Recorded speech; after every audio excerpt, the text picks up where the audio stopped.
Hello, everyone. Tonight, we are stepping into a time when the shadows were longer, the skies redder, and even the tiniest creatures had to be artists just to stay alive.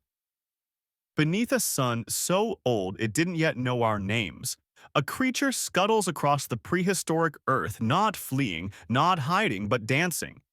You can almost hear the scrape of tiny claws on sun-baked stone, see the dust puff with each rhythmic sideways skip.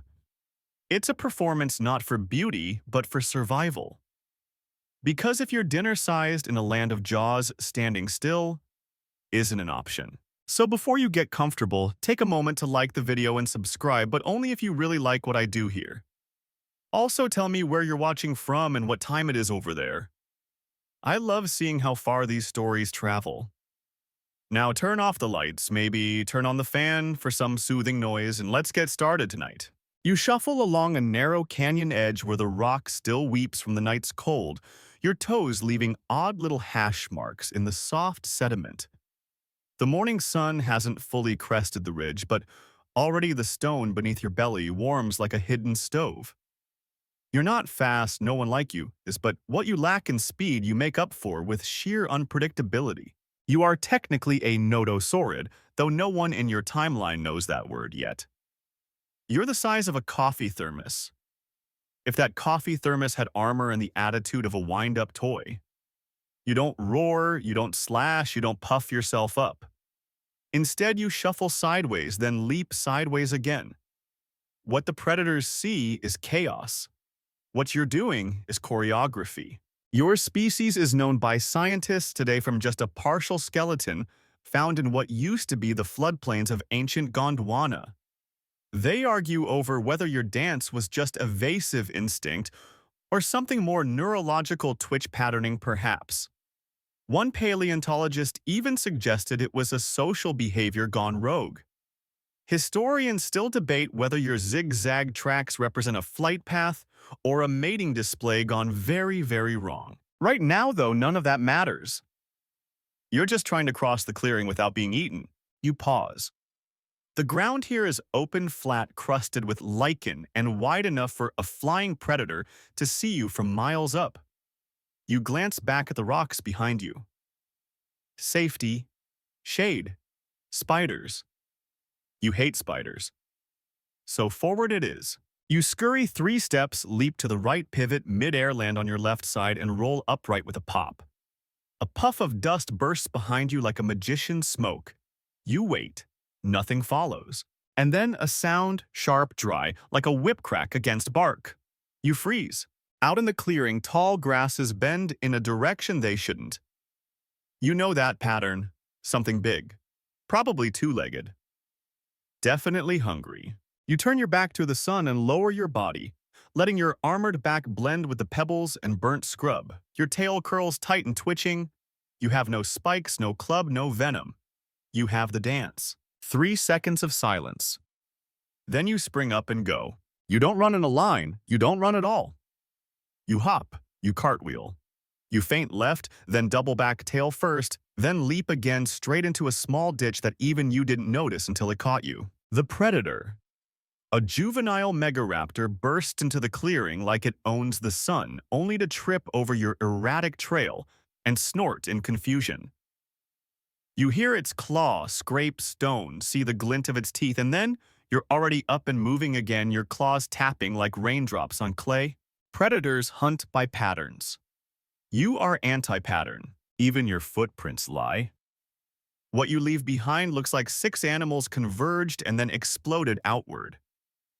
In a way, you're the prehistoric version of a glitch, something in the system that doesn't make sense and therefore can't be caught. The megaraptor circles, once sniffing the hot air. Then it makes a grumble that sounds suspiciously like ugh and lumbers off to find something that behaves more like food. You rest, panting belly to the ground again. A beetle the size of your skull ambles past your face like it owns the universe. You let it go. Even in your size class, not everything's a competition. Here's something else strange. Historians now think that some of your closest relatives may have evolved under island conditions. That's right. Tiny body, big stress. Classic island syndrome. Over time, traits like your bizarre movements might have been exaggerated, refined, even ritualized. The odd fact of the day. Some of your fossils have been found with what looks like mineralized stomach stones, gastroliths, which might mean you ate like a bird, grinding tough vegetation with help from swallowed rocks. Or maybe you just liked shiny things. That too is still under debate. A lizard with armor is one thing. A lizard that turns its escape into a surreal little flash mob across a burning savanna. That's a whole other evolutionary strategy. You drag yourself toward the shade, tongue dry, limbs twitching from the adrenaline rush. The sun has fully risen now, casting everything into a harsh light that kills shadows. But you, small and stubborn, cast your own rhythm across the dust. Tomorrow you'll dance again. You wake before the sun has cleared the ridge. The ground beneath you hums with stored heat like it never really cooled overnight. You blink dust from your eyes and stretch your stubby limbs.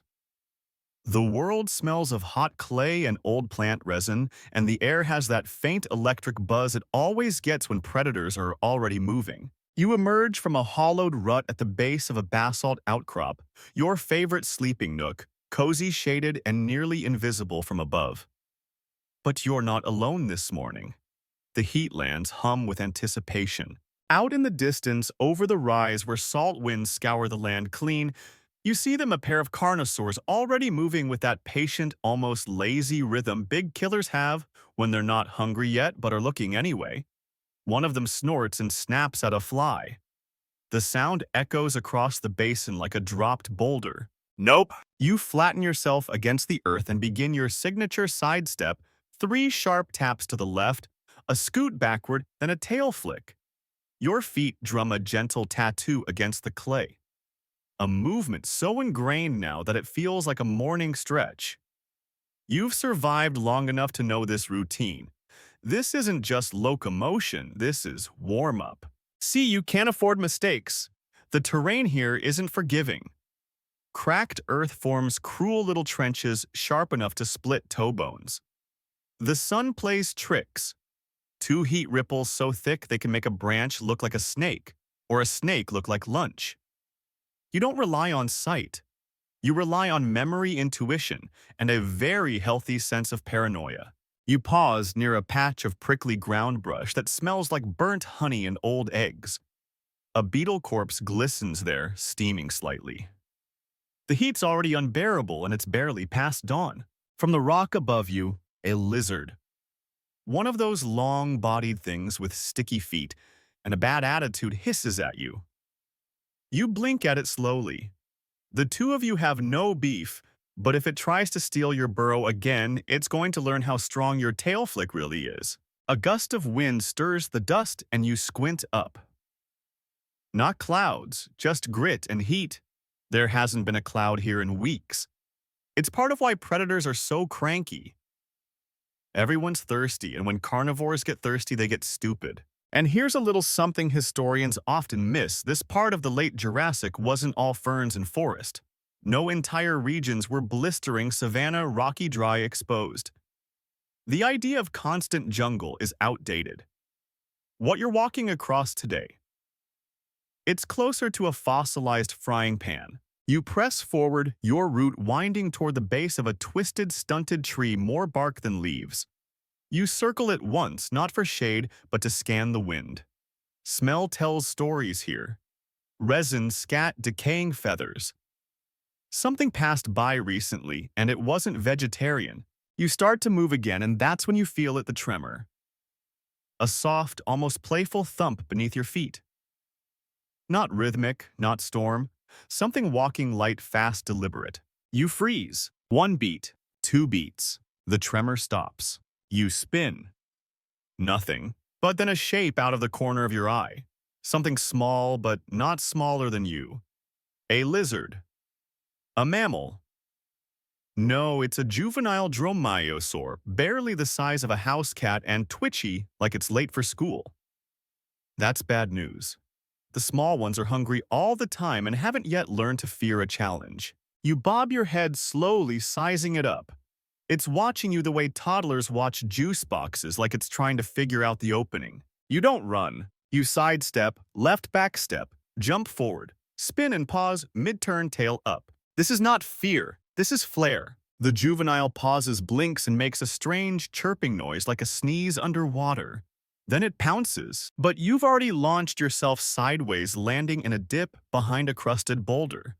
Your movement confuses it. It skids past you, tail flailing for balance, and tumbles into the patch of prickly ground brush you so kindly pre-scouted earlier. It yelps loudly. You don't laugh, but internally, yes, you are very smug. The raptor scrambles away, smarting more from pride than pain. You sit perfectly still for 30 more seconds, listening to it retreat. Then you resume your slow, deliberate shuffle across the sun-blasted basin. Odd fact of the morning. Some fossilized footprints of your kind have been found in formations with pterosaur tracks indicating you both may have shared feeding grounds. Though whether that was harmonious or hostile is up for debate. Picture you eating ferns while a pterosaur yells at a rock. That seems about right. By late morning, the heat is so intense that the very air seems to wrinkle. You find a shallow puddle that smells like hot moss and lean down to drink. The water tastes like pennies, but it's wet, and that's what matters. Nearby, another small lizard, this one unarmored, watches you drink, then scurries off with a bark-like chirp. You briefly consider chasing it for fun, then think better of it. Even for a tiny tank like you, this world is exhausting, and yet you wouldn't trade it. You were made for this, built like a beetle mind, like a metronome. Other creatures run. You perform. That's your edge. As the sun begins its crawl toward the western ridge, you eye the outcrop where shade will fall first. You shuffle that way, slow and deliberate. Predators don't expect patterns this weird. And in the heatlands, that's what keeps you breathing. You scratch at your side with a back foot, one of those slow, satisfying itches that ends in a few flakes of old skin popping free. Beneath it, your armor gleams dully, rows of bony plates no bigger than fingernails set into the skin like upside-down shark teeth. It's not flashy, it's not impenetrable, but it's enough. You didn't earn this armor, you were born with it, like bad knees in modern humans, or that inexplicable instinct we have to stare into campfires. It's in your blood. The question is, whose blood started it? Scientists today argue constantly about your origins. Some call you a primitive nodosaur. Others think you're an entirely separate evolutionary experiment in armored survival, maybe even a dead-end genus with no direct descendants. One camp even suggests your lineage diverged long before the big ankylosaurs showed up in the Cretaceous. Historians still debate whether your armor evolved primarily for defense or as a signal to members of your own species. But let's not get ahead of ourselves. You shift your weight, feeling the way the bony knobs slide slightly over muscle and tendon. Each one's embedded in a matrix of skin, not bone, not yet. You're young. The plates are still soft near the edges, and they itch constantly as they harden. You don't know that your bones are growing faster than your body can handle, or that your armor will eventually fuse into a semi-rigid dome. All you know is that if you sleep too long in one spot, you wake up sore and creaky like someone tried to cook you halfway through the night. You step onto a flatter patch of earth and pause to scratch again. Another scute flakes off.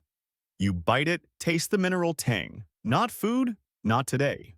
Around you, the terrain shifts from hot gravel to cracked slate broken into sharp-edged tiles by millions of years of wind and thermal shock. It's noisy, this kind of ground, but that's okay. You want predators to hear you coming.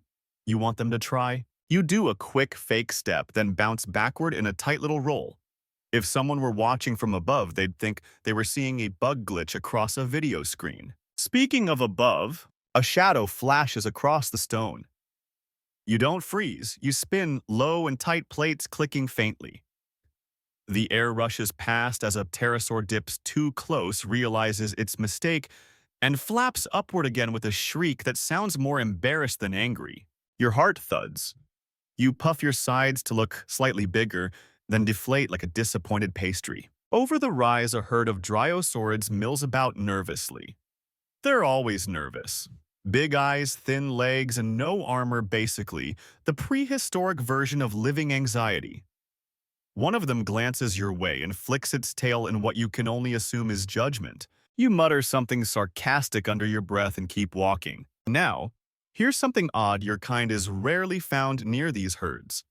The fossil record shows your prints often alone or sometimes in duos, never in great congregations like hadrosaurs or ceratopsians. Some interpret that as solitary behavior. Others think you were too weird to get invited to the cool herbivore parties. But let's be honest, who wants to stand around all day listening to dryosaurs whine about leaf texture? You move toward a rock overhang that offers a decent mix of shade and echo. You like echo. It helps you hear things twice. It helps them hear you twice, too. Inside the overhang, something old and familiar clings to the wall markings. Not claw marks from a struggle, not scrapes from careless movement, but lines. Vertical, staggered, some with curves, some with dots. You pause and sniff. The scent is long faded, but your brain flares with interest. These were left by another like you, possibly. Or a rival species, maybe even your ancestor. Paleontologists can't agree. Historians still debate whether such scratch marks are deliberate communication or just the byproduct of bored scratching behavior during molting seasons. But in your bones, you recognize the rhythm of it. There's a pattern here, a shape, a dance etched in stone. You lower yourself and mimic the last few marks. Not exactly. You're not a copyist, but your feet tap the slate in a syncopated rhythm, one you feel more than hear. Your tail flicks in time. It's not instinct. It's memory of something older than you. After a few minutes, you stop. Something stirs in the scrub nearby. A gust of wind rattles the thorny bushes. You're not alone again. You back into the sunlight and blink, trying to reset your senses. Your plates have absorbed enough heat now that steam rises from your sides. You smell like rock sun and faintly like boiled egg. Lovely. That's when you see the tracks, fresh ones. Not yours, not the predators. Someone else. The prints are shallow, precise, and nearly your size. Maybe a little bigger. The toes have that same strange spread, the one you never see in the big herbivores. You follow them without hesitation. You don't know it yet, but you're about to meet your mentor. Or rival, or maybe both. Odd fact before we go. Your species name, Minimuscule armatura, was actually coined from a misprint in a 19th century field journal. The original phrase, minute muscular armor. The poor handwriting led someone to believe minimuscule was an intentional genus, and so it stuck. You continue across the shale each step. A tap in your silent song, each flick of your tail an accent note. You are a dancer, an armored whisper against stone, and your story's just beginning. The dust makes music under your feet. Not a melody, not exactly, but a rhythm. A crisp, clicking percussion every time your claws hit the cracked earth, just so. Step, flick, pivot. Pause, tap, tap, skip. It's not about going fast, it's about going unpredictably. You're not trying to outrun anything. You're trying to outthink it with your feet. Today's practice ground is a circular flat of hardened silt, smooth as glass in places, crumbly in others, surrounded by broken tree stumps that look like ancient teeth. You know this place. You come here often. It's your rehearsal stage, your private dojo. It's where you test steps, invent fake-outs, and fine-tune the escape routine that's kept you alive longer than any lizard your size has any right to be. The dry wind sighs over the rise. Your tail sways. You begin. 2 steps forward. A lunge left into a half-twist, then an unexpected backward hop with your hind limbs switching rhythm mid-air. You land on one forelimb and roll upright. Dust kicks into the air. You freeze, then spring straight up, spinning in a jagged arc before hitting the ground with a sideways scuttle that even you didn't see coming. It's ugly, it's wild, it's art. Scientists will someday label this kind of movement non-linear evasion, an anti-predator tactic meant to disrupt visual tracking. They'll note the way it overloads the sensory systems of larger animals who rely on motion to target their prey. They'll even try to recreate it with robots. Good luck with that. Historians still debate whether this behavior was hardwired or learned. A few outliers even think you were mimicking environmental rhythms, earthquakes, wind patterns, insect swarms. But honestly, you're just winging it, like every dancer before their first audience. A snort interrupts you mid-sidestep. You freeze behind a boulder the size of a melon, and your eyes lock with another pair round black too close. A mammal. Small, fuzzy, twitchy. Looks like a cross between a squirrel and a pine cone, and it's chewing on something red and sticky. You stare at each other for 3 long seconds. Then it sneezes, drops the fruit, and bolts. Drama queen. You unfreeze and finish the set. No one claps, but you feel the rush, the tingle that means the move works. One more second of hesitation from a predator. One more breath you get to keep. You cross the dance ground and pause at the old sun-baked log near the edge. It's cracked down the middle, and inside the remains of a large beetle nest glitter in the light shards of black chitin. Fragments of wings and something else. A single scale. You know it instantly, another like you. It's not recent. The edges are sun-blistered, the keratin flaked off. But still, someone else was here, practicing or watching. You tap your claws 3 times on the log. A signal, a hope, or maybe just habit. You keep moving. Off the flat, the ground roughens into scrub and your movement slow. Here, you rehearse 1-foot hops harder than they look with your low center of gravity. You balance on the edge of a buried root, then jump sideways, land facing the other way. The trick isn't the jump, it's what comes after. You must always be 2 steps ahead, even if your steps don't go in a line. A rustle from behind. This time it's not a mammal. It's a predator. You feel it before you see it, the pressure in the air, the tension on the wind. You duck behind a rock and peek out. There, less than 30 tail lengths away, is a juvenile Allosaurus. Maybe 6 feet long, probably lost from its pack, twitching with nervous hunger. It hasn't seen you yet, but it will. You inhale dust slow and steady. Then you step into the clearing like it's a stage. The Allosaurus sees you. Blinks. You begin. First a 2-beat shuffle. Then you roll hop sideways freeze. You flick your tail high pivot and jerk your head sharply right, then leap backward in a wide arc. The predator reacts just as you'd hoped. It charges in a straight line. You drop flat, let it overshoot, then pop up in its peripheral vision with a jittering leg sweep that kicks up a cloud of blinding grit. You're not hurting it, you're confusing it. It skids, flails, crashes into a rock, and stumbles back dazed. You're gone before it reorients. All it has is dust in its eyes and a memory of motion that doesn't make sense. That's the thing about your dance. It doesn't just let you escape. It tells your predators, try again. I dare you. You dart into a thicket and vanish among the thorns. Odd fact of the day. Some modern lizards today perform similar evasive dances like the Spanish sandfish, which swims through loose dunes to escape. Nature loves a good repeat. You settle beneath a flowering fern that smells like lemon and iron. You're shaking sure, but you're safe. Again. That Allosaurus will think twice next time. Or maybe it won't. Maybe it'll chase a dryosaur and remember what straightforward prey looks like. Either way, you've survived another day, another rehearsal, another encore.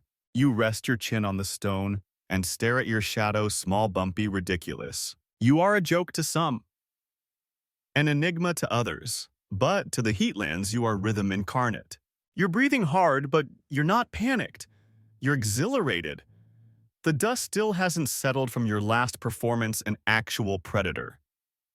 This time, not just the wind or your own restless nerves. You watch the long skid marks in the clay where the juvenile Allosaurus tried to pivot and failed spectacularly. You almost feel bad for it. Almost. The morning sun blazes down, and your armor plates feel like hot coins pressed to your skin. You drag yourself to a shady crevice between 2 boulders and rest, listening to your own heartbeat slow. The wind whistles across the flat stone, and somewhere behind you a lizard calls out with a high flute-like chirp. You're safe, for now. Your legs twitch as you replay the scene in your head, the leap, the tail flick, the blinding dust cloud. Improvised. You didn't plan any of it, but it worked. And that's the magic. Somewhere deep inside the mind of every predator is a craving for predictability. Prey that runs in a straight line, that turns the same way, that panics. You are none of those things. You are choreography on legs, but the cost is high. Your joints ache. Your tail muscles sore from all the sudden whipbacks throb like overstretched vines. You've pulled something in your left ankle again, not badly, but you'll feel it tonight.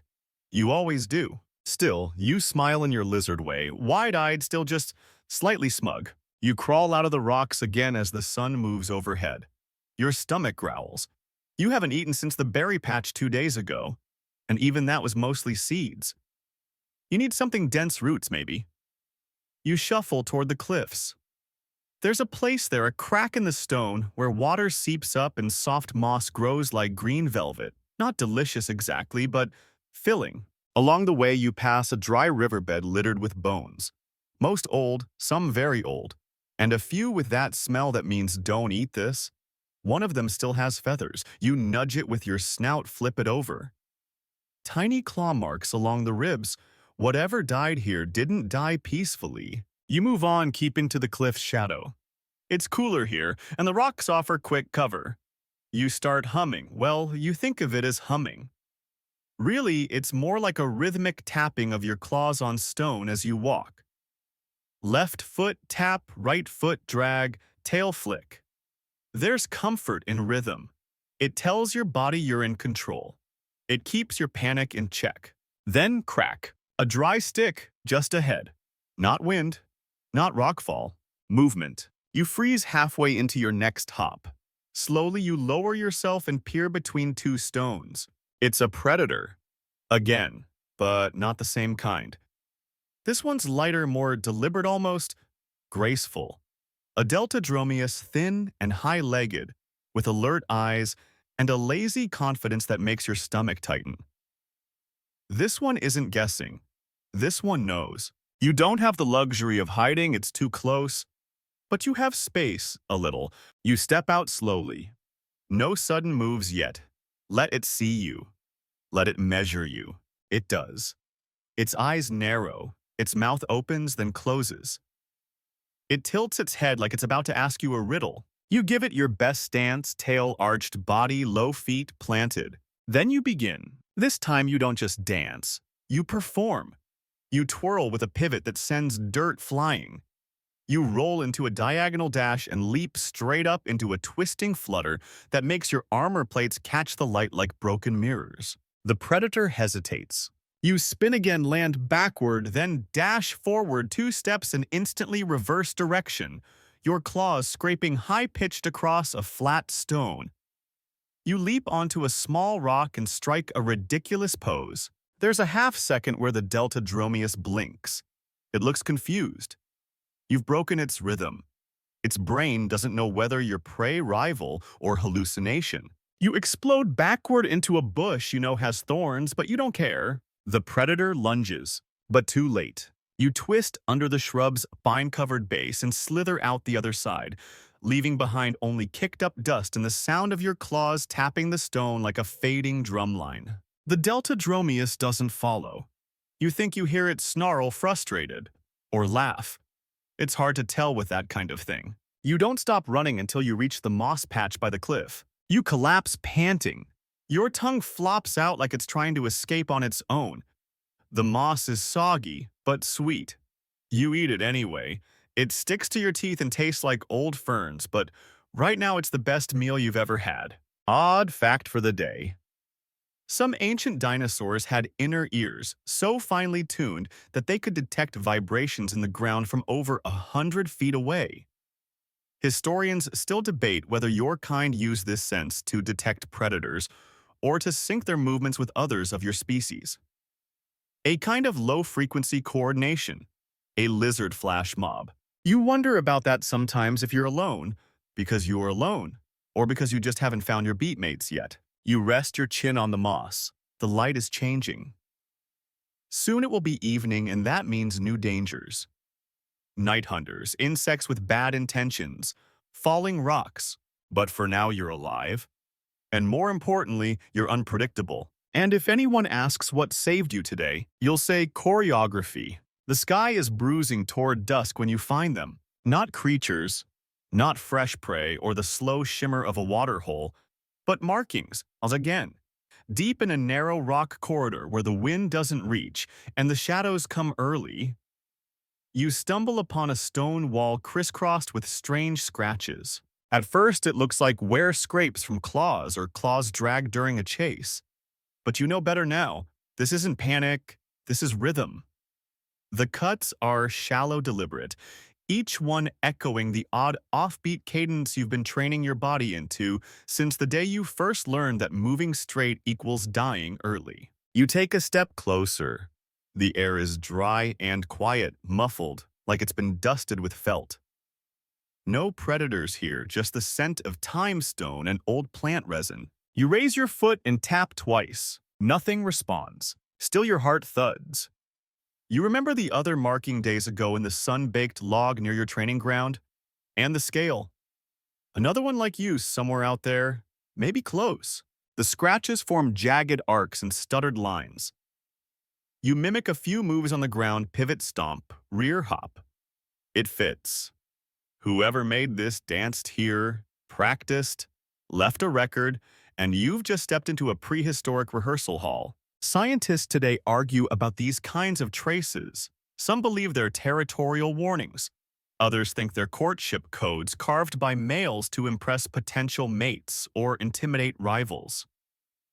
A few, the romantics, suggest it was art. Historians still debate whether prehistoric movement could hold intention beyond instinct. But you know, this isn't warning, it's invitation. You turn and place tail, dragging a slow spiral, and begin to echo the wall's marks in motion. The dust beneath your feet joins you, swirling gently. The light filters in just right so that your armor glows along its edges, warm bronze, fading to dusk silver.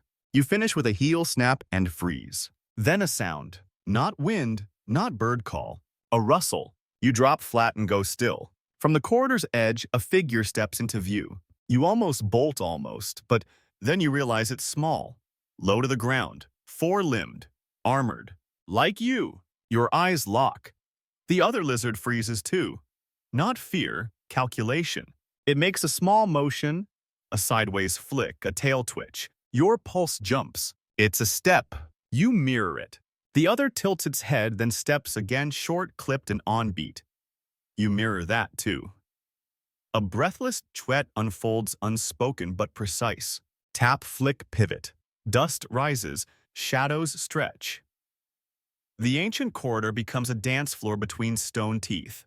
The stranger lunges forward, not in attack, but in an exaggerated feint. You respond with a feint of your own, then twist and roll, ending with your signature rear hop flourish. They freeze, and then mimic you. You blink.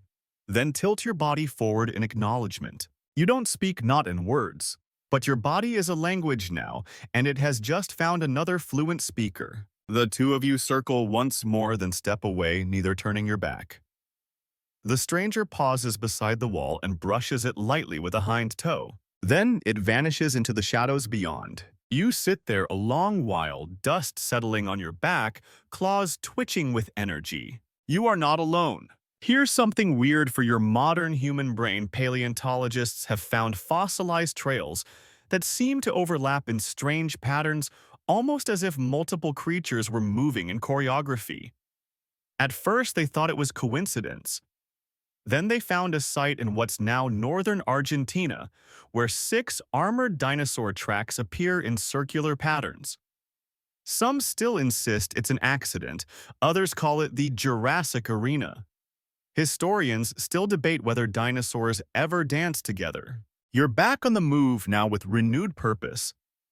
The sky has deepened into a canvas of copper and blue, and tiny insects blink like stars in the brush.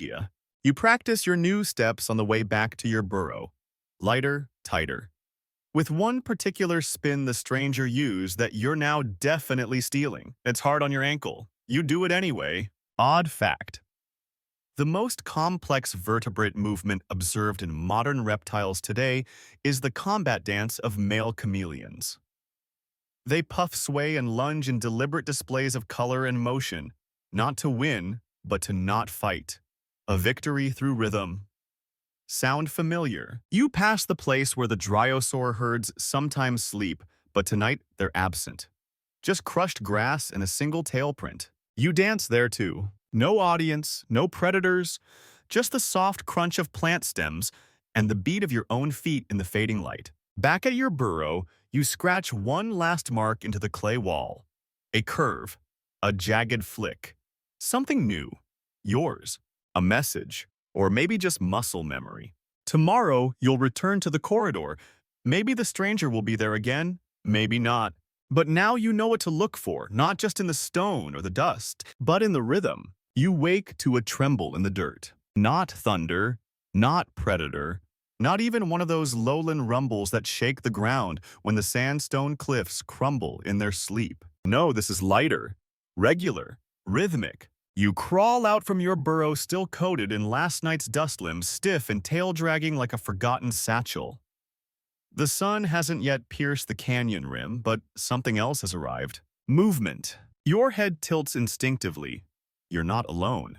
And there, half silhouetted against the slowly brightening sky, is the other one. The stranger from the dance corridor. Older, broader, and moving with a confidence that makes your feet twitch with jealousy. They don't speak, of course they don't, but their feet do. Their body does. They stomp a rhythm into the earth, then pause. Invitation. You step forward, unsure muscles tight, but you follow. Your moves are more frantic, less grounded, but you're trying. You mimic the first beat, the tail flick, the abrupt stop. Then the stranger spins. You hesitate, but try. You fall out of it, land flat in the dirt. A pause. The older one does it again, slower. You realize, this is teaching. You get up, shake off the sand, and watch carefully. This time you spin and land upright. It's not graceful, but it's solid. The older one huffs, could be a laugh, could be a snort, and then begins again. For the next hour you move together. They never touch you, never nod, never speak. But their guidance is everywhere. Each stomp a syllable. Each tail snap a punctuation mark. This is a language without voice, only action. The older one shows you tricks how to break a visual pattern by tucking a limb, how to slam your tail flat to throw dust in a predator's face without looking, how to freeze mid-step and restart like you were never in motion at all. Historians still debate whether such behaviors were taught communally or developed by each creature independently. Some fossil beds show evidence of juvenile armored dinosaurs living near adults, but the evidence is inconclusive. Mentorship in the prehistoric world is a slippery thing. But here, in this dusty arena of cracked earth and rising sun, it feels real. You begin to anticipate the moves, predict the rhythms. It's not mimicry anymore, it's duet. Then a sound, a distant roar, long and echoing. Something big, something annoyed. The older one stops, their body still head low. You both crouch, a moment of silence. Then you're moving not away, but deeper into the canyon. The older one leads you toward a narrow crevice, barely wide enough for your armor-plated shoulders. You squeeze through. Inside, it's cool, almost damp. Lichen clings to the walls. A flicker of light catches your eye. Etchings. Dozens. Not random, not accidental. These are long grooves, curved loops, spirals. Some are high, unreachable to you. Others are fresh, new.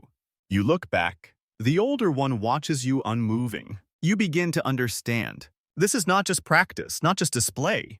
This is memory. A library of motion preserved in stone. Dances encoded like music sheets in a language only you can feel in your joints and muscles. Scientists who've seen similar rock etchings sometimes dismiss them as natural erosion or feeding marks. But there's a growing minority paleobehaviorists who suggest that repetitive scarring on stone surfaces, especially in areas with no obvious function, could be early communication. Historians still debate whether they're looking at accident, instinct, or intention. You're living proof that it's the last one. You raise your foot and scratch a short hook into the wall, your mark, your letter. The older one doesn't stop you. Then they leave. No words, no farewell, just a final pivot, a tail flick, and a slow walk into the light. You don't follow. Instead, you stay and study the marks. You try the oldest one, 3 loops, then a pause, then a double tap in the dust. It feels right, like a greeting or a code. You stay all morning, practicing, remembering. Odd fact. Modern-day cuttlefish. Yes, the squishy ocean ones have been observed performing deceptive moves to confuse predators, feinting left while planning to jet right. Deception as a survival strategy is older than bones. It's older than brains. It's baked into movement itself. You exit the crevice by midday, blinking in the heat. The canyon floor is quiet again. But you are different now. You've been taught. And more importantly, you've been noticed. You slink through the brush with smoother footwork, tighter coils. You no longer move in panic but in pulse. Every few steps you test a pattern. Tap, skip, freeze. Roll, stop, flick. And you notice something new. When you walk, the wind follows your rhythm. When you stop, even the beetles pause. The world listens now. You've become more than a lizard dodging teeth. You are a dancer, an echo, a survivor whose moves are carved into stone and shadow. And somewhere in the deep canyons of time, another set of feet may one day answer your rhythm. The night does not wait politely for the sun to finish. It pours in over the horizon like spilled ink, sudden and absolute. One moment the canyon walls are golden and warm, glowing with dust and fading sunlight. The next, they're cold slabs of shadow, and every chirp, rustle, and shuffle seems a little too loud. Even your armor feels heavier in the dark, like it's trying to hug you closer to the ground. You don't like the night, not because of fear, you're past that, but because at night your rhythm vanishes. The beat you depend on, the visual feedback, the sun-baked tempo of your steps gets swallowed by the dark. You dance with your body, but you aim with your eyes. And right now, your eyes are nearly useless. Still, you move. There's a canyon trail, narrow and rocky, barely wide enough for you and full of shallow dips that can become death traps in the dark. You take it anyway, not because it's safe, but because it's predictably unsafe. You'll take a bad rhythm over no rhythm at all. Your tail sweeps low as you walk, dragging a line in the dirt. It's your guide, a lifeline. If something jumps you, you'll spin left. Always left. You've rehearsed this. But tonight, the threat isn't teeth. It's fire. Not from the sky, not from lightning, but from the bugs. It starts as a flicker, a shimmer like dew caught in the cracks of the canyon wall. You pause, blink, squint. No, not dew. Wings. They come by the hundreds. Insects with carapaces that glow faintly blue at the joints, clicking as they move. Your ancestors likely encountered them before, but tonight they are more numerous than you've ever seen, and they're restless. Migrating, escaping something, or following some ancient seasonal call. Historians still debate whether prehistoric fire beetles, yes, that's what modern paleontologists call them, were seasonal migrants or accidental swarmers. Fossil evidence of bioluminescent invertebrates exists, though rare, and some Jurassic deposits show strange mass burials of armored beetles layered between ash and moss. They don't know what caused it. You do, because you're in it. The beetles shimmer like sparks as they crawl along the stone, their limbs ticking like wind-up toys.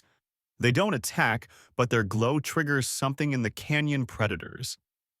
You hear the distant yowls, the rapid footfalls, chaos chasing light. You flatten against the wall, heartbeat fluttering. You know this dance. You have to move not away from the beetles, but with them. You begin to step not fast, not erratic, but fluidly.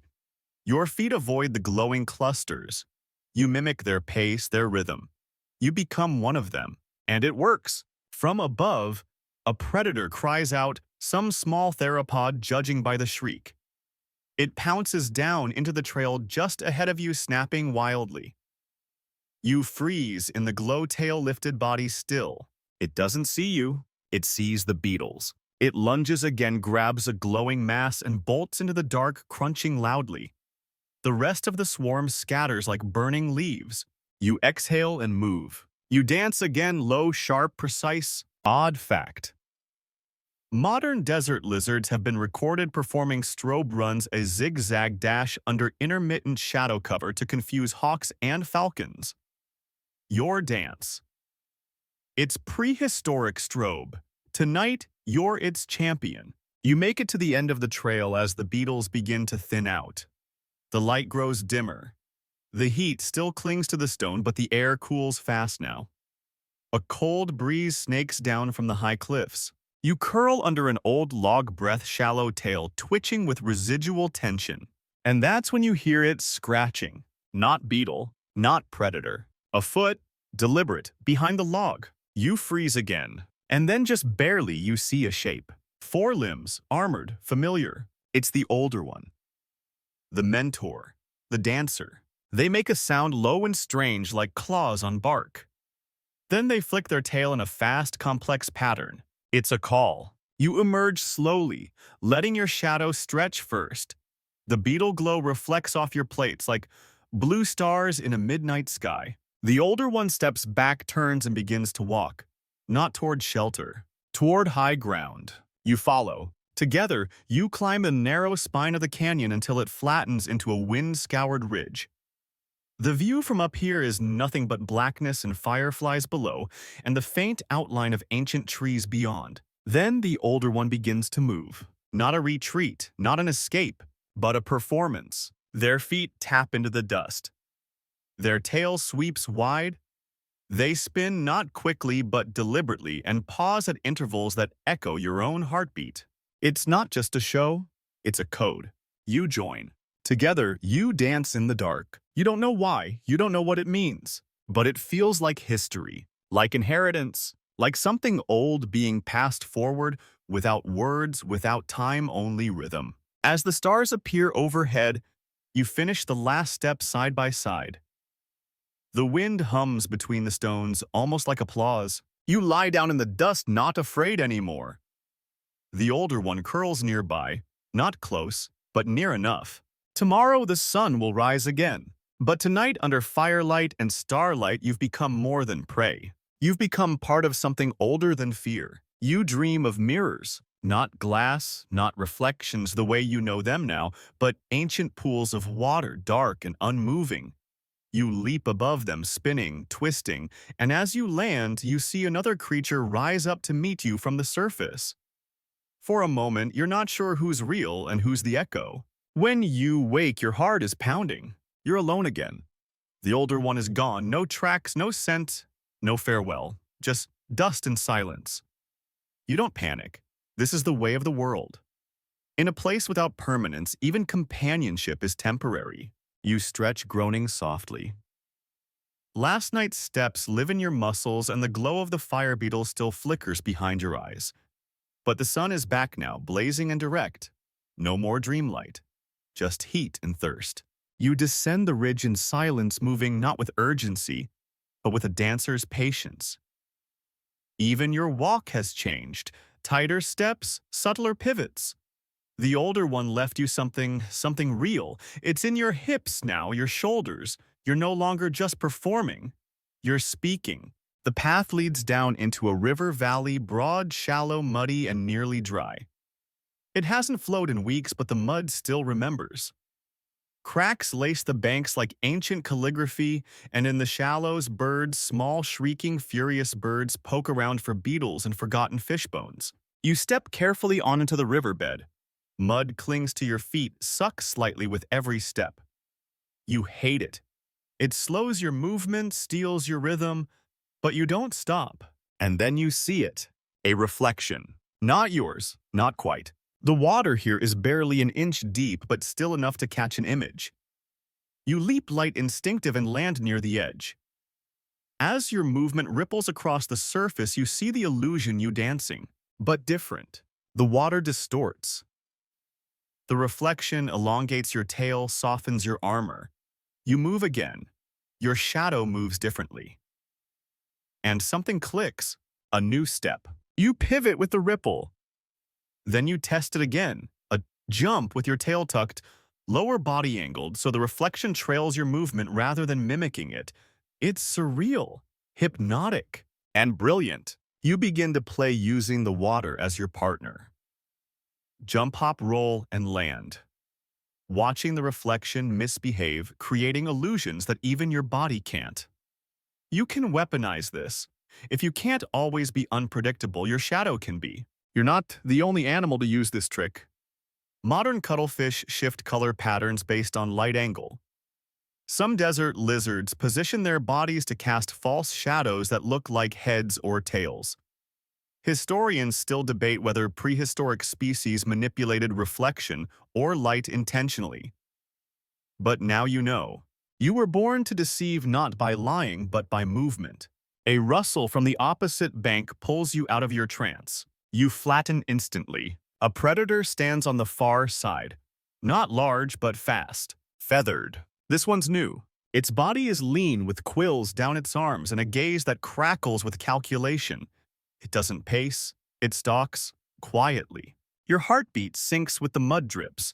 The predator edges closer. You've got maybe 6 seconds. And then you remember the water. You move. Not toward it, but through it. You run sideways at first, throwing huge splashes, dancing erratically, creating chaos in the reflection. Your jumps are too fast, your landings mistimed. On purpose, the predator lunges. It lands where your reflection was. Not you. You spring backward and land belly deep in a patch of thick, cold clay. You slide, twist, and hurl a spray of mud as your tail spins like a fan. The predator slick with splashback and suddenly blind shrieks in rage. You escape upstream. You don't look back. Not until you're at the ridge again, panting, feet soaked and legs trembling. You glance down at yourself. Your armor's a mess. Mud-caked, scratched, but your eyes alive. Odd fact of the day. One fossilized Scutellosaurus skeleton was found with a partially preserved tail in a twisted shape, something early researchers thought was a post-mortem artifact. But newer studies suggest it could have been a natural feature, flexible, built for dynamic movement. Just like yours. You return to the cliffs and leave a new mark, not a scratch this time, but a swipe. A tail drag into dust, shaped like a mirrored arc. Anyone reading it will understand a new step has been discovered. You drink from a shallow pool, its taste slightly bitter with algae but refreshing. You stare at the reflection again. Your face is still yours, but not the same. You've changed. You climb to a rocky perch overlooking the riverbed, tail wrapped around your side eyes half-lidded. For the first time in your memory, you wonder, what will I teach? You shouldn't have come here. This place isn't for your kind, not just because of the predators, but because of the acoustics. It's a natural bowl, deep and sunken, ringed with slick stone walls, and dotted with ancient tree roots like the ribcage of something long dead. Every step you take echoes twice. Every breath is louder than it should be. There's no rhythm here, only trap, and that's exactly where you've landed. You hadn't meant to? One wrong turn chasing a beetle that turned out to be a rock. One too bold leap. One bad slide. And now you're here. At the bottom of a sunlit trap. The predator's arena. You turn to climb back out only to find the stone too steep, too smooth. Your claws find no purchase. Dust rolls back down toward you like it's laughing. You freeze. Listen. No wind, no birds. Then 2 sets of footsteps. They're coming. You dash to the far end of the arena, crouching low behind a boulder no taller than your shoulder. The air here smells like dry blood and cracked bone. It's an old place. It remembers. The footsteps grow louder from opposite ends. 2 predators. One is a true daunted, sleek, sharp-eyed, and disturbingly curious. It sniffs the ground where you entered, head bobbing, like it's working through a math problem. The other is a juvenile Ceratosaurus, heavier, more impulsive. It snorts and stomps like it owns the sun. Great, not one predator, 2. They haven't seen you yet, but they will. Your brain spins. You can't outrun them both. Can't outclimb. Can't hide. But you can confuse. You step out from the boulder and take a breath. Here comes the encore. First, the pause. Let them see you. Let their brains start painting a picture. Then the flick. A tail spin. A claw scrape that throws grit into the air. The Ceratosaurus grunts, surprised. The Troodontid takes a step forward, careful now, calculated. You step again, fast, to the left. But your shadow moves right. Because you've been watching the sun. You've been waiting for it to hit that perfect angle. The predators freeze. You leap straight up and land, spinning your plates, catching the glare like flashes of water. You hop forward, fake a trip, then recover in a roll that leaves a spiral trail in the dust. The Troodontid lunges too early. It stumbles, confused by the spinning glare. The Ceratosaurus charges, but not at you, at the other predator. You spin one final time, ducking low. The two predators collide in a storm of snarls and claws. Dust erupts in a blinding cloud, and in that moment of chaos, you slip between them. No time to think, just move. You hop toward the side slope you came from, not to climb, but to bounce. You've mapped the angle in your head. You run full speed at the wall and leap. Your claws scrape your tail lashes and you rebound sideways into a cracked groove. You scramble up, claw over claw, mud falling behind you. The sounds below grow sharper. One predator yelps, another screeches. But you're out. You roll onto the ledge and lie still, chest heaving, belly scraping the dirt. You did it. Odd fact. Some paleontologists believe certain dinosaur species developed specific panic behaviors. Short bursts of erratic motion that triggered confusion in pursuit predators. They've found tail drag patterns, clustered footprint spirals, and sudden leaps recorded in fossilized trackways that don't match straight-line escape. Historians still debate whether these were adaptive traits or just lucky accidents. You think they were choreography. When the dust settles and the predators retreat, both limping, both annoyed, you rise. You peer down into the arena one last time. In the middle of the dust, your dance has left a perfect spiral trail, scuffed, broken, but unmistakable. You mark it in your memory. A step born of desperation. A move that saved your life. As you walk away, limping slightly, you try it again.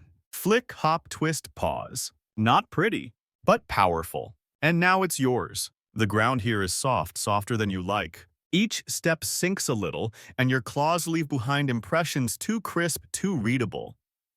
You prefer gravel, rock, dry crust.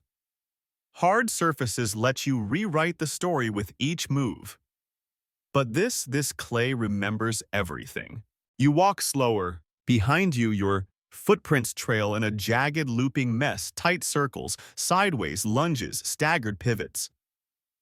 Anyone looking at them would think a creature with 12 legs and no idea where it was going had passed this way. And that's exactly the point, because this isn't just ground. This is a canvas. You don't know that millions of years from now, this patch of riverbank will be buried under silt, pressed between layers of ancient sediment, and uncovered by human hands. That it will end up in a museum. That scientists will stare at it for hours, trying to decipher the erratic, spiraling path etched into the stone.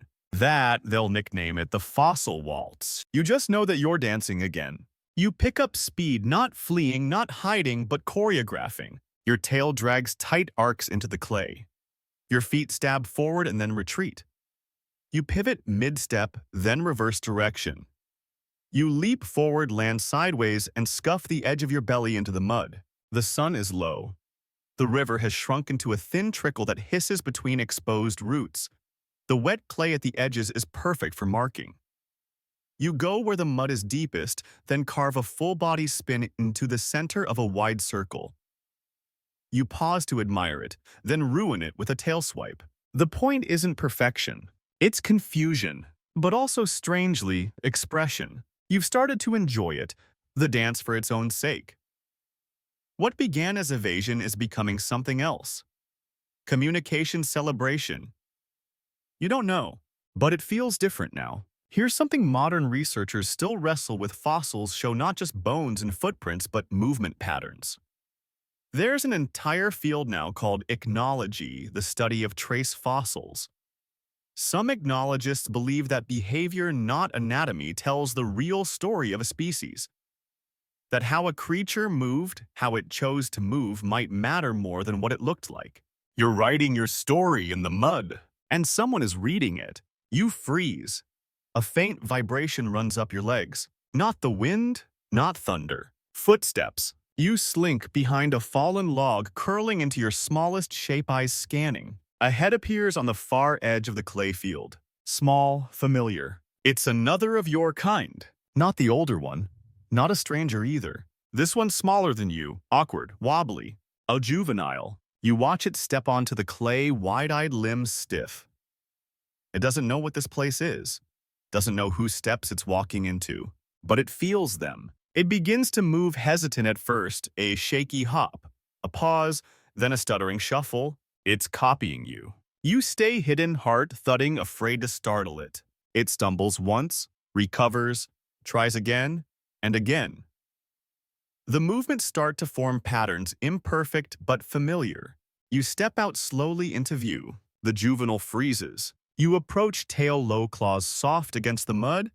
You mirror its last step. It stares at you, then takes another. You mimic again. And just like that, you're teaching. Not with a lesson, not with a voice, but with repetition, with rhythm, with a shared language written in dust and clay. The two of you spin gently around each other, carving parallel tracks. Not predators, not prey, just dancers. Just memory passed on. Odd fact of the day.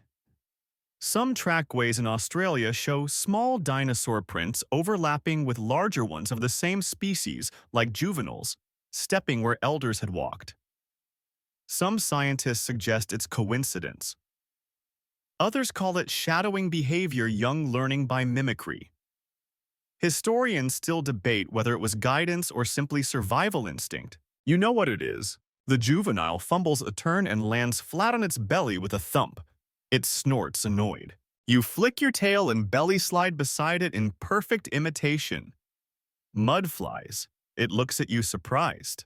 Then snorts again, almost a laugh. You both lie there for a moment, panting. The sun sets. You rise first, giving one last stamp into the clay. The juvenile follows, copying the stomp. The two of you walk away side by side, your mismatched tracks trailing behind like a half-finished story. You don't look back, because you've left a mark that will last longer than you ever will. And someday someone will find it, and wonder. The salt pulls you in before you even smell it. It starts with a tingle in your joints, a dryness behind the eyes, a twitch in your jaw. Then the taste hits you, not on your tongue, but in the air. Bitter, heavy, inevitable. You're near the salt basin. You've only been here once before, and that was as a hatchling carried in your mother's scent trail, stumbling through crusted marsh and burnt grass. You don't remember much, just the shine.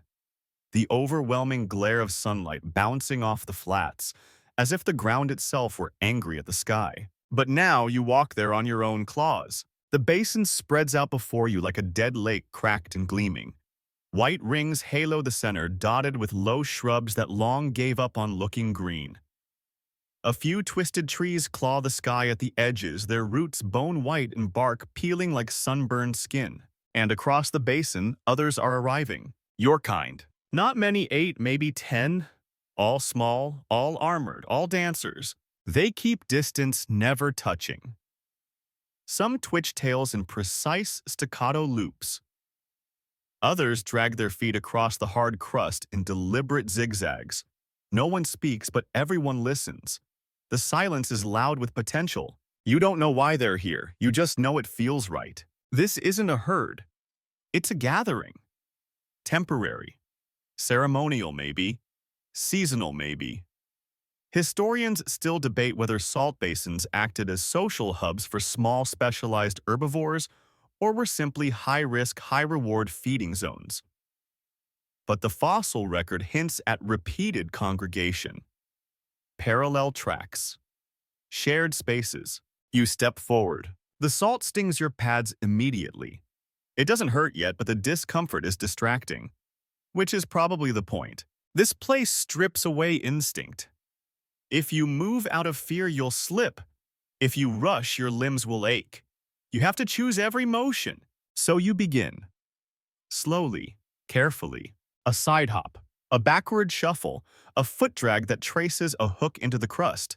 You pause, wait, then thump your tail once loud. One of the others responds. They mimic your step. They mimic you. You stutter forward, pretend to trip, then recover with a tail flick and a full-body sway. Your plates rattle like castanets. The response comes faster this time, from more than one. Now there's a rhythm, not music, but movement. You are not a leader, not a choreographer, but your steps are being answered. That's what matters. The sun burns high, and you begin to notice something strange when you move in certain patterns. The salt dust kicks up in symmetrical plumes, curving spirals that mirror your feet. You lean into it, exaggerate your turns. The wind cooperates, sculpting dust trails like brushstrokes. You realize you're not just dancing on the salt basin, you're dancing with it. Modern analog flamingos. In some species, flamingos perform synchronized marches, sidestepping en masse in mating displays. Biologists argue over whether it's courtship, peer pressure, or both. No one agrees. But when dozens of individuals choose to move together, something ancient is happening. That's what this is, a convergence of intent. And then it changes. One dancer lunges suddenly too close, too fast. Not in aggression, in escalation. A challenge. You freeze. The others freeze. The challenger drops into a tight, whip-fast spin. Salt sprays like a halo. You answer, of course you do. A roll, a pivot. Then a wide backward hop that crunches across the crust. Gasps if they could gasp. This becomes a duel, not of dominance but of creativity. They stomp. You slide. They twitch, step. You body feint. Each move mirrored mutated reborn. It lasts minutes or hours. You lose track. Then the challenger halts, bows slightly. One foot raised and steps back. Submission approval. It doesn't matter. You're sweating through your plates now.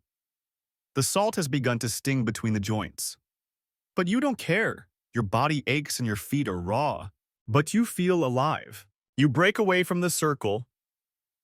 The others part without contact, without judgment. You rest under a tilted boulder at the basin's edge. Behind you, the gathering continues, no longer a duel, but an exchange. Some mirror each other. Others create new shapes, dragging tails, stamping in pairs. And you've left your mark. Not in blood, not in battle, in movement. Odd fact of the day. One fossilized salt flat in Argentina preserves what appear to be synchronized tail drag marks from multiple small dinosaurs. At first, it was thought to be wind. Later, a theory emerged. What if these were group display trails? Paleontologists called it behavioral sedimentation. Historians still debate whether it was intentional or not. But you know, because you were there. As the sun dips, the basin begins to empty. One by one, the dancers depart, some limping slightly, some swaying as they go. No farewells, no glances back, except one, a small one. The juvenile from the riverbank. They pause at the rim, mimic your final tail flick, then vanish into the dust. You smile just a little and lay your head on the stone. Today was not survival. It was memory made physical. Tomorrow you'll limp again. But tonight, you are part of the rhythm that outlived teeth and claws. You smell it before you see it. Sharp, oily, almost metallic. A new scent. You're winding through a gully now. Your feet still sore from the salt basin, but your mind buzzing with memory. You're not paying attention like you should. The wind shifts and suddenly the air is feathers. You duck low, pressing your belly to the earth. Up ahead, a shape moves. Small, fast, feathers flickering like fire at the shoulders. It darts across the path, then stops. Turns. You freeze. Its eyes lock onto yours, and instantly you understand this is not a blundering predator. This one thinks. A dromaeosaurid. Young, lean, twitchy. Worse than any you've met before. This one doesn't charge. It watches. It waits. You twitch a toe. It twitches too. This is not a mistake. This is the beginning of something new. You rise slowly, deliberately. You widen your stance, low and solid, tail stiff. Then you move. A short feint. A flick step to the right. A twist. The feathered predator darts towards you, but not in a lunge. It mirrors your movement. Wait, mirrors! You slide backward. It slides forward. You leap. It leaps. Only it's not attacking. It's sinking. You pause, heart thudding. It circles, wide claws, raised eyes unblinking. Then it spins, once a tight, agile flourish, half display, half warning. A challenge. You answer with a move from the salt basin. A heel drag. A pause. A head roll. The dromaeosaur chirps, short, sharp. Then it attacks. Not from the front, from your blind side. You twist fast, but not fast enough. It nicks your flank, shallow but stinging. You rear up and spin, sending up a burst of dust and pebbles. The dromaeosaur leaps back, screeching in irritation. It didn't expect resistance with rhythm. Now the dance changes. You circle. It circles. You test. It mimics. This is no longer a hunt. It's a battle of steps. And it's fast. Too fast. You're good, but this one is new. Built different. It adapts. You jump high, your signature spinning fake. It counters. It's seen it before. Your breath hitches. It's learned you. Modern scientists talk a lot about twitch response predators. Raptors with hyper-evolved reaction speeds eyes that track in millisecond bursts. Their prey had to evolve or die. Historians still debate whether the rise of dromaeosaurs caused a total shift in small dinosaur behavior, or whether they simply accelerated trends already happening. You don't care, you just want to survive. You try a move you haven't used since the cliff reflection play. You dance near a puddle, catching sunlight in your armor, trying to bend light into illusion. The raptor hesitates. There. You lunge not to strike, but to escape. You drop flat, slide on your belly beneath a thorn bush and vanish. You don't stop. You run, hobble, leap, roll, anything. Behind you, the raptor chirps again, but doesn't follow. It doesn't need to. It's already learned you. Odd fact. Some species of bird today, like corvids and parrots, can imitate complex behaviors after seeing them once. Raptors in prehistory may have had similar neural flexibility. Fossils show advanced brain cases and optic nerve development. You've just danced with a predator who records steps in its mind. You collapse near a fernbank body, trembling flank still bleeding. Not bad, but not good. You curl up, tail tight. For the first time in days, you feel seen, not admired, targeted, and worst of all, you're not sure what move comes next. You've been learning from dancers, but now you'll have to learn from the hunters too. The world doesn't slow down just because you're bleeding. You spend the night wedged beneath a twisted root system, the wound on your flank crusting with clay and dried moss. It isn't deep, no organs, no broken bone, but it's enough to change the way you move. Enough to make you hesitate where you used to leap. And in your world, hesitation is death. Morning comes sour and dry. The air smells of burnt grass and something worse, anticipation. Your steps are quieter now, less flamboyant. The old confidence, the wide tail sweeps, the stomping feints, the daring spins feels heavy. Even your shadow seems smaller, less crisp. You follow a ridgeline along the cliffs, one slow step at a time. Below you, the lowlands stretch, shimmering with heat and swaying with unseen movements in the grass. You know what hunts there now. The feathered one.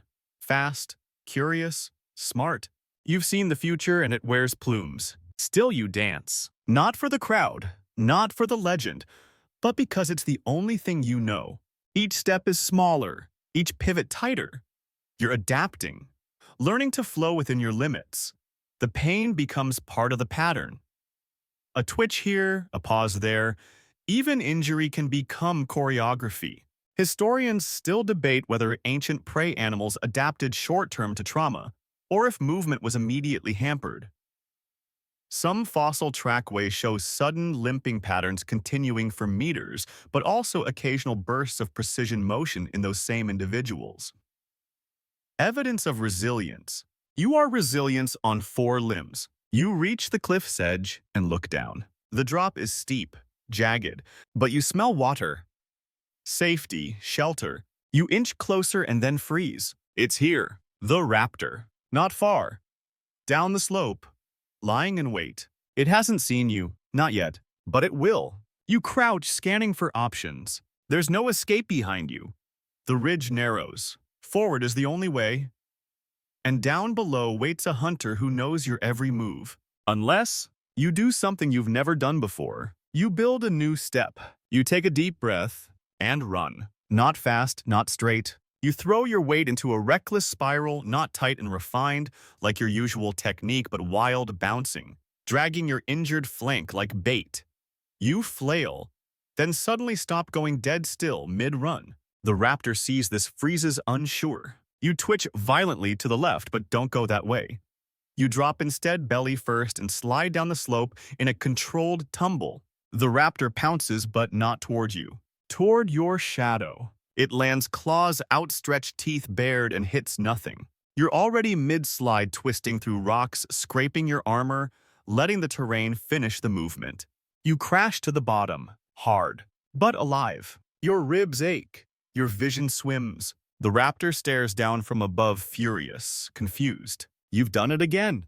You've danced your way out of death. Only this time it wasn't beautiful. It was desperate. And that's the point. You crawl into a shaded hollow beside the stream. Odd fact. In a recently discovered fossil slab from Mongolia, two dinosaurs, a raptor and a small armored herbivore, were found locked together in death jaws and claws interlocked. For years, it was considered combat. Now some suggest it was an ambush gone wrong. Historians still debate which one was winning. You know this much: it wasn't always about who was stronger. Sometimes it was about who broke the pattern first. You lie there, muscles twitching, heart pounding. The final move wasn't elegant, but it worked. You didn't escape by being fast. You escaped by being new. And as you drift towards sleep, a whisper of thought presses itself into your tired bones. If the old steps can be broken, what else can you invent? It begins with ash. At first, just a haze on the horizon, a smudge of gray in the yellow sky. Then a taste in your mouth, like charcoal and dead bark. Then, as the wind turns, it becomes smell. Thick, dry, heavy enough to make your armor it. Fire. Not the kind from lightning storms or comet showers. This is deep earth fire. Volcanic. You don't know the word, you only feel the pressure shift under your claws, hear the distant rumble that vibrates up your spine like thunder in your bones. You limp through a forest that's no longer green. The plants here are brittle. The ferns droop. Even the insects fly lower than usual, wings coated in soot. Your old wound burns with each step, but you keep moving. You don't know why. And then, without warning, the sky cracks open. A bloom of ash spills upward from beyond the ridge. Not red, not orange, but black. A tower of smoke that eats the sun. The heat arrives, seconds later, sweeping over you like breath from a god with a grudge. You run, not away, toward it, because you're done hiding. You've danced through predators, fire beetles, feathered shadows, and cracked riverbeds.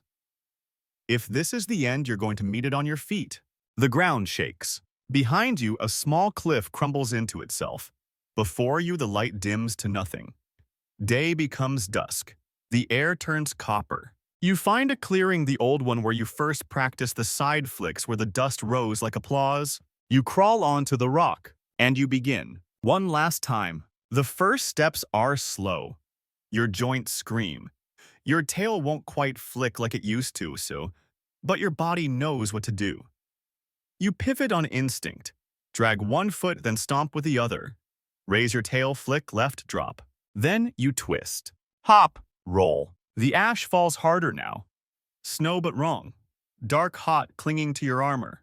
You don't care. You dance. Not to escape, not even to survive, but to be seen. Because if there are eyes watching above beyond after you want them to know, you weren't just a lizard with armor. You were rhythm. You were invention. You were proof that motion could be resistance. A sound breaks through the thick air. A cry.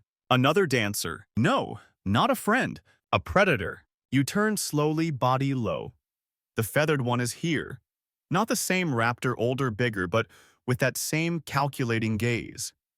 It doesn't charge. It waits. Measures. Then just as the ash swirls into a blinding veil between you, you leap, spin, vanish into dust. And that's the last anyone sees of you. Not because you died there, but because the ash took everything. The basin, the cliff, the forest, even your tracks. But not your memory. Because much later, a human foot brushes against stone. A fossil. Spiral tracks baked into clay and time. No bones, no claws, just motion. And someone asks, what kind of creature moves like this? And someone else answers, we don't know. But it danced. And that's enough. Because you left more than fossils. You left a signature, a swirl of motion that said, I was here, and I moved the way no one else did. The tiny armored dancer of the prehistoric world began its life in the shadow of giants surrounded by predators, heat, and chaos. It learned not to run, not to hide, but to move differently. In a world of straight-line instincts and reflex speed hunters, it survived through rhythm, through unpredictability. It honed its strange gait into a dance of escape. Each step became signal, each misstep a message. It learned from the ground, the wind, even reflections in puddles. It met others, some mentors, some mirrors, some rivals. Each encounter changed the choreography. Predators came and adapted. Fire beetles swarmed. A feathered hunter arrived who memorized its movements. Still, the dancer endured by creating new steps, by breaking its own patterns. Even injured, even hunted, it kept rewriting the rules. It taught too. Others watched. Mimicked, danced. Together, they left trails in salt basins and clay flats, spirals, scuffs, loops more meaningful than bones. And when the earth itself began to burn, the dancer didn't flee. It returned to the place of its first performance and left behind one last piece of movement, an echo that would outlive fire and flood and silence. Fossilized in time, that final dance became a question, carved in stone, and a whisper of an answer. Even the smallest creature can defy the pattern. Even a lizard can write music in the dust.